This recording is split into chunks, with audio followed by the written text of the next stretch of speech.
All right, good morning. Happy Monday, everybody. I've got the Monday market update for you as we do every week. I am Matt Uget, Matt the Mortgage Guy, joined by my buddy Nash Paradise, the Lone Wizard. As always, we'll go through economic data. We'll let you know how it affects you out there in the real world, whether you're an agent, you're a consumer, fellow loan originator. How you doing, Nash? I'm doing good, man. Ready to dive in deep and talk about how the month of July is going. Only 7 days in, and it is not going our way. Let's talk about why. All right. Let's go take a look at last week's data.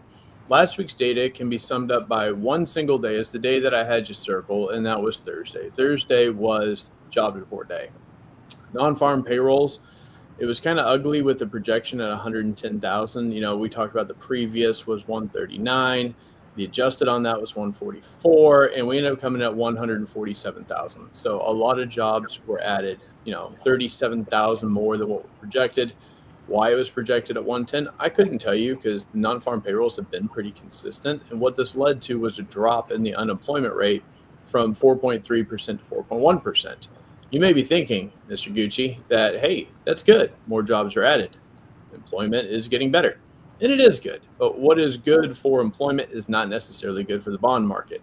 So had a heck of a sell-off on the bond auction. That resulted in yields going up. And it was not a great week, honestly, just since June 30th. Mortgage rates have been tickling up just a little bit. We've seen bond yields go up. And the funny thing, too, the reaction of the mortgage market compared to the bond sales, we're actually trailing behind a little bit, which makes me a tad uneasy in that the mortgage-backed securities did not move as severely as they should have, given that miss, given what happened in the bond auction. So last week's news, not great for mortgage rates, but let's talk about what's going on this week. Nothing. Holy moly, that's the smallest sheet I've ever seen. Like there's 20 different things going on. Yeah, you talk about a dead week in economic news. Wow. Yeah, I said there was nothing. And what I'm looking at here is a little deeper, but not really. There is not. July 15th is the next date that we care about. That's going to be when CPI comes out.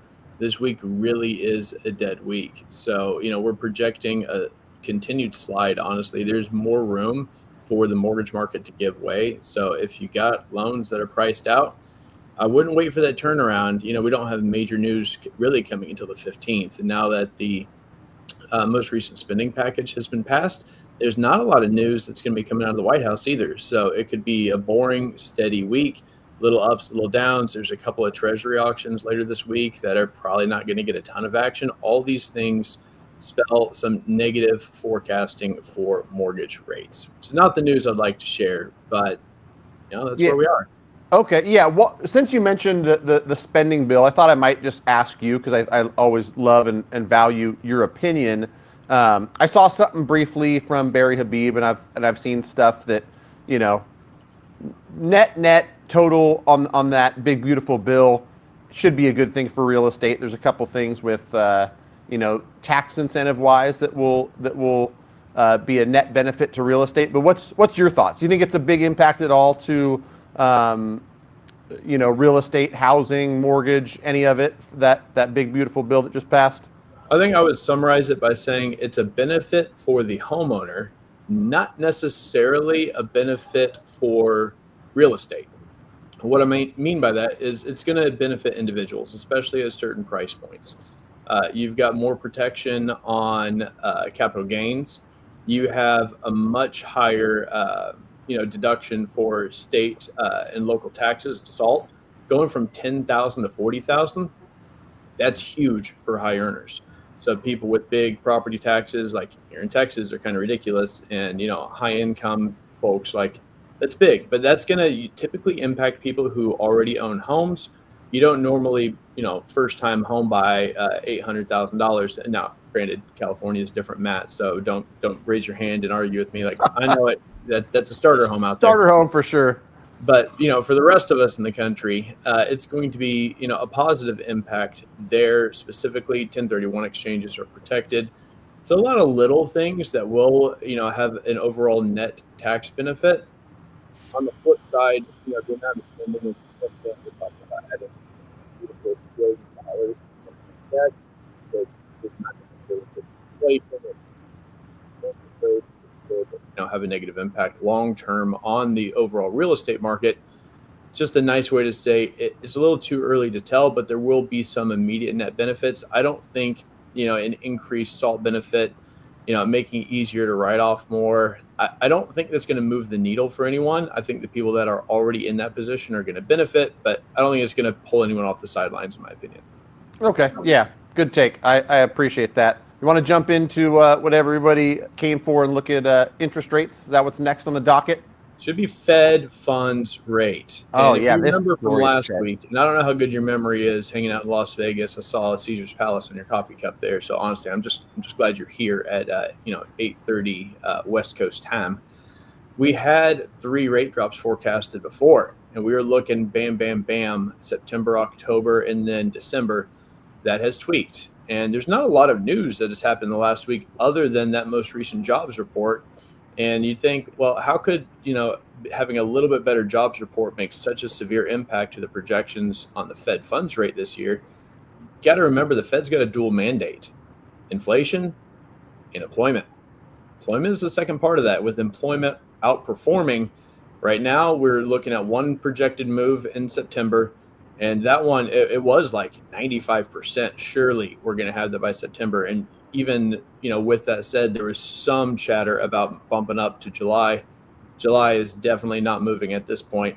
But then October went from being, almost certainly the second rate drop to most likely not. And now we're just, kicking the can down the road with that second rate drop this year forecasted in December.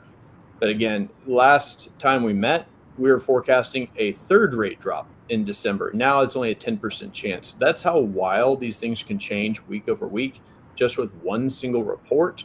So everything could be different as CPI comes out. But for right now, the big change from last week, projecting 2 interest rate drops this year instead of 3.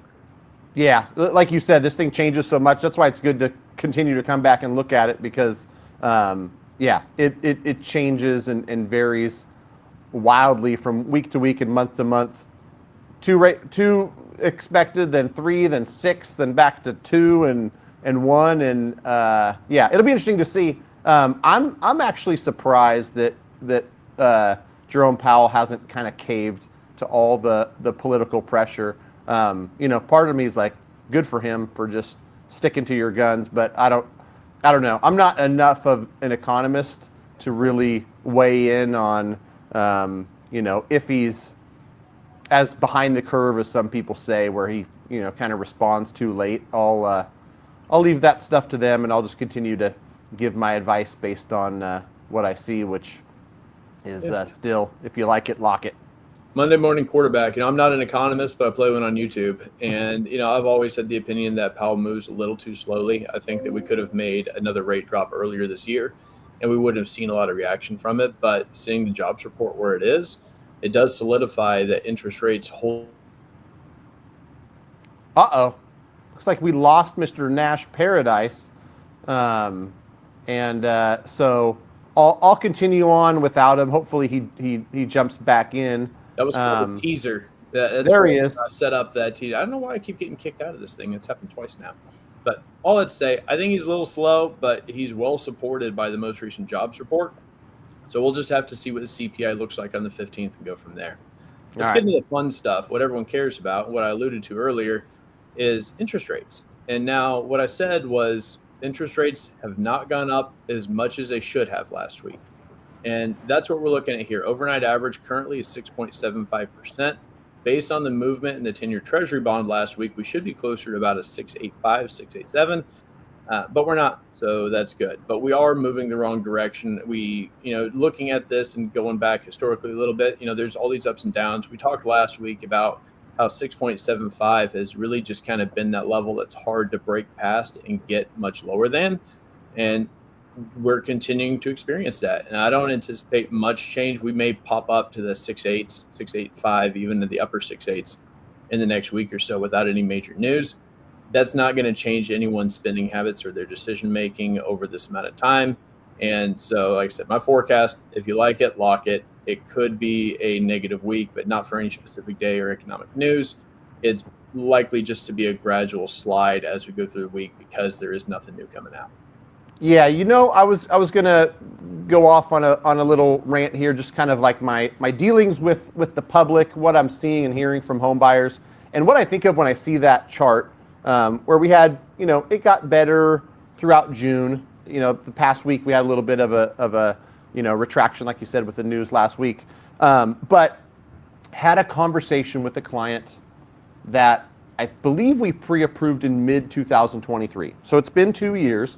And that's honestly not anything new for me or my team. It's buyers are taking longer to make a decision to buy in a market that's relatively, less affordable than it's been in past years for a lot of buyers. So, but my point is, having these conversations with buyers, I'm realizing alongside these buyers, I'm watching them have an aha moment where they're waiting for some drastic change. And what I think that they've seen, and I would even say this is what they should expect going forward. Don't expect a drastic price change one way or another in housing. Some markets might be outliers, but for the vast majority of the country, the price in 3 or 6 months is going to be relatively similar to the price you're going to pay today, in my opinion. And I'm saying relative, not exactly the same. Interest rates, you can probably expect the same thing. Will we get a little bit of easing and we go from 6.75 to 6.45 in the next 3 to 6 months? Maybe. Is there a chance that other things happen and it pops up to 6.8? What I'm trying to say, and I'll summarize it and I won't go on for 7 minutes, I promise, Nash. See the look in your eyes. Glazing off here. If you're in a position where it makes sense for you to buy because you can afford to buy real estate, you're in a great financial position, then there's no true benefit to waiting. Whether it's waiting for interest rates to go down, whether you think you can wait and get 5% off the house, you just go out and buy and you own that piece of real estate over a long-term period. That's where you win. You don't win because, you snuck in when the rates were 6.49%, or, you happen to get this property for 5% less. The true magic is just buying the piece of real estate and owning it. For some of those people that have been hemming and hawing since 2023, part of them wishes they bought back in 2023 because they'd be 2 years into paying their mortgage off. They'd be 2 years into, owning this home and having those tax deductions and, in some places, maybe a little bit of appreciation. But I guess my message to people is if you're waiting for some drastic change where homes are all of a sudden going to get drastically more affordable, I just don't think it's going to happen. You just have to wait until your personal finances, your financial situation aligns with, okay, I'm in a position where I can afford to become a homeowner. I can take this next step and make this happen because they've seen it over the last couple of years. And there's so many of these sideline buyers that are just kind of like, maybe I do, maybe I don't. It's not going to get drastically better for you, in my opinion. So, if you're there, you just have to make that decision and go out there and make a purchase. I don't know. That's just what's on my mind based on a bunch of conversations I've been having. Yep, I would reiterate that. I bet you didn't even know that I lost my connection again because you're mid rant. And hey, I love that fiery passion, and I agree with you completely. So yeah, we can close with that. Nothing drastic, should be smooth. And as soon as I say that, some weird thing's going to break on the news. We're going to see a 0.5% drop in the mortgage rates. I'd love it. That would be a great way to be wrong. But for right now, outside of anything major hitting the news cycle, we're going to be slow and steady. Slow and steady. Sounds good, brother. Have a great week, man. And you too. Take care. All right, bye.